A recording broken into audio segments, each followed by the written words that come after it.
So this is an attempt at fractal spiral dynamics, and it's a playoff of my earlier thinking regarding fractal mathematics. Fractal spiral dynamics, the primary focus of is showing how within spiral dynamics there are multiple patterns that are layered. These layerings can be thought of in some ways like spinning plates. The plates are of different sizes, that is, the patterns are of different wavelengths or different dimensions. And we're also simultaneously stacking new plates on top of this, which is the emergent principle, which is the novelty, which is arising moment to moment in this system, this view. The power of it, let's say, rather, how I can feel confident about it is unfortunately primarily on functional fitting. That is to say, how well the different patterns fit together, which is more of a Platonic or continental approach to truth, unfortunately. Particularization or finding particulars and analyzing them in depth also is being done, but I think a little bit to a lesser degree, which is unfortunate. I'm just not quite as good at that. So there's probably going to be a little bit of fudging, or rather, this map isn't as pure as I'd like it to be at this point, but I'm working on it. So I'm going to start with the mega pattern that's in spiral dynamics, and it's a 6-on-6 pattern. The idea is that there's a monumental leap in meaning after the 6th stage, and that there would be another 6-on-6, which would have another monumental leap in meaning. Wilbur tends to, who's another integral theorist, suggest that after turquoise, coral, and/or in his system indigo, which is the 3rd stage, is actually a new tier. I'm going to argue that there is a difference there, but I think there's A, an emergent principle going on inside of that, and then B, that the 6-on-6 pattern I do think still holds. But this is the reason why I'm arguing for that, which is beyond me in many regards, is that it functionally fits with other systems that I'm working on. So in some sense, I'm saying that as spiral dynamics sits, I don't think it has any major problems. But that simultaneously more patterns can fit within it. So I'm going to say that there's sort of a layering of patterns, and the first one is just the ground from which all things come, and that's present in every stage. It's like the Father, or what we metaphorically and or mythically would call God, but it's the ground of being, which is in some ways the most contentious, especially to the rational mind, the objectifying mind. But in another regard, it's a certain way the most obvious, at least allowing for its primitive sense of being that which all things emerge from, which could be objectively explained away, in part, via the Big Bang. If you allow for eros and/or telos and/or emergence to be included, then there's intelligence that's driving it.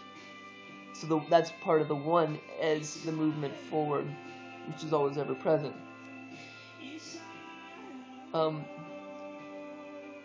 In the pattern, there's two-ness, and that two-ness was an emergent principle at some point, and it's where, which sort of often considered in Taoism, the yin and the yang, or the masculine and the feminine. There's many ways to frame this, but it's where the two interact. In spiral dynamics, there's the idea that green is more feminine, orange more masculine, blue more feminine, red more masculine.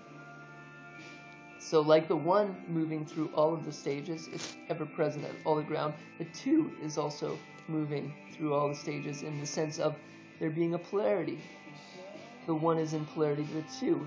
And this has a historical consequence if you look at what the one and the two do. One balances the two. One balances the two. And so it moves through history in a certain sense.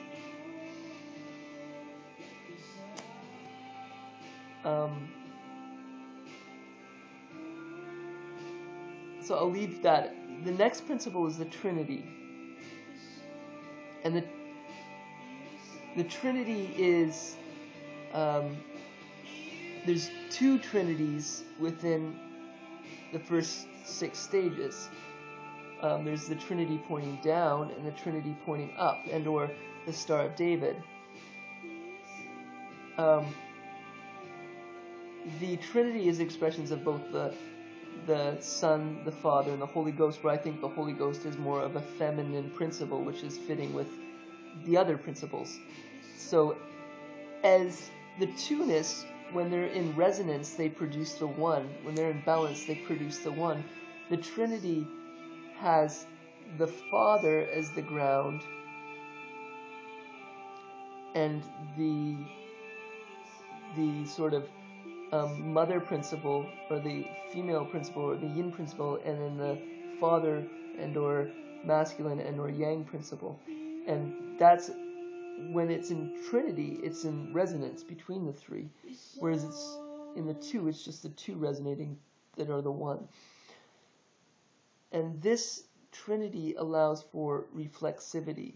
So the broad spectrum of reflective awareness is expressed through the Trinity, which in a certain way is our major focus right now.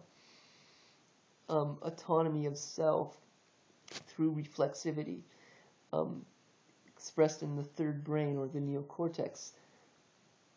So that's the third principle, the third step in this, but there's a downward facing one, and then there's an upward facing one, and I believe that reflects the first 3 stages and the next 3 stages, although I'm going to argue that the first 2 of the 3 are actually collapsed, but that's a little complex and I'll explain that later. So the first 3 stages are like the downward facing triangle, and their focus is on the mother. Red is still including of the mother. If you look at the history, you're sacrificing for the mother in red. And so there's a agape, or at least descendant current in it. And then with blue, starting with blue, and then orange and green, there's an ascendant current in it to go beyond. Strangely, though,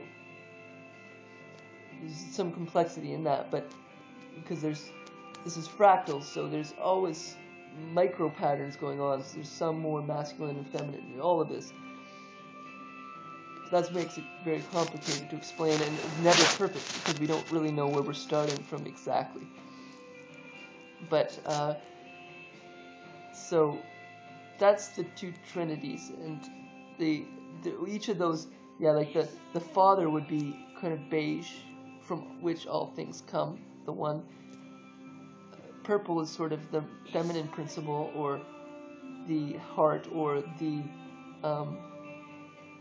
agape, and then, or the Holy Ghost, and then red is sort of like the sun, the creator of new systems, the civilization creator.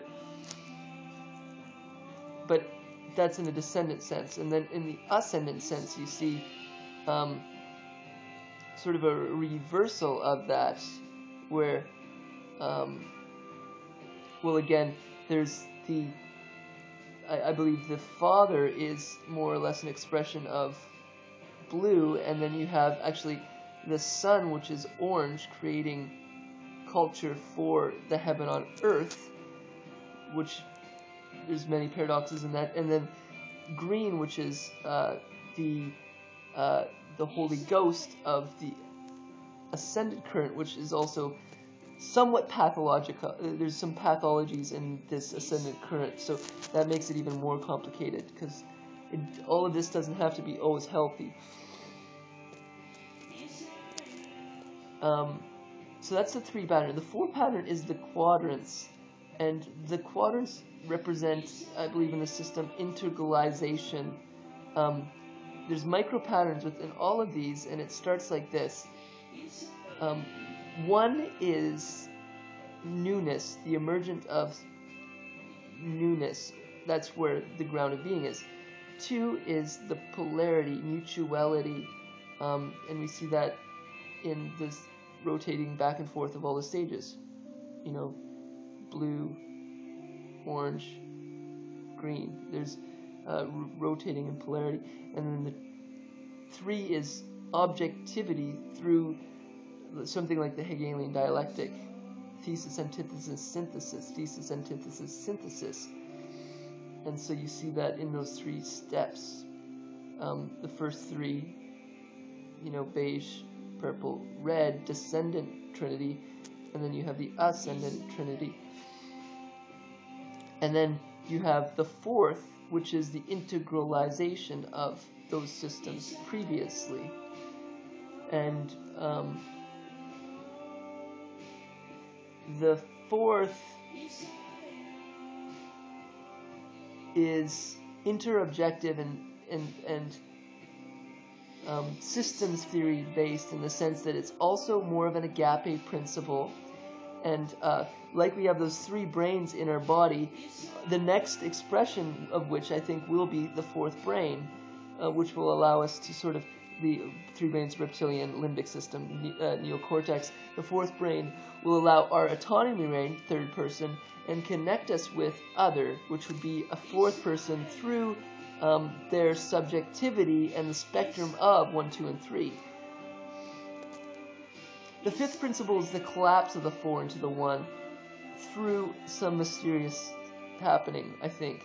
And this is like the 5th element, or the heart, in some interesting ways.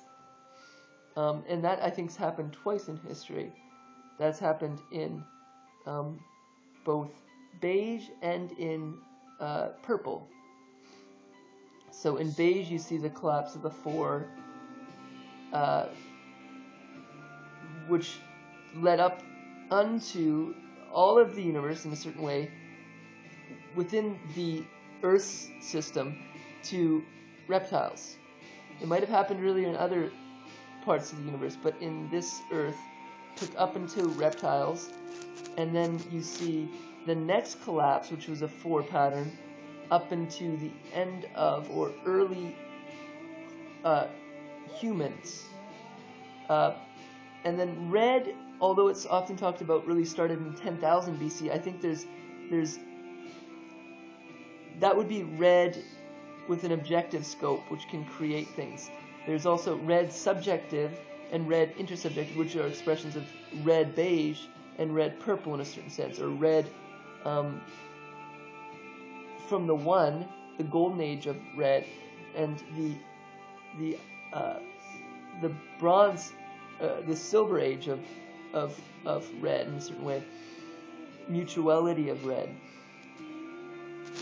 And then with the 6-on-6 pattern, that is what we are doing now. There's never been a collapse in up into where we are in history on this planet of the collapse of 6. And the collapse of 6 is the entirety of history up into the individual perspective creator, which will allow for the entrance of the 4th person. But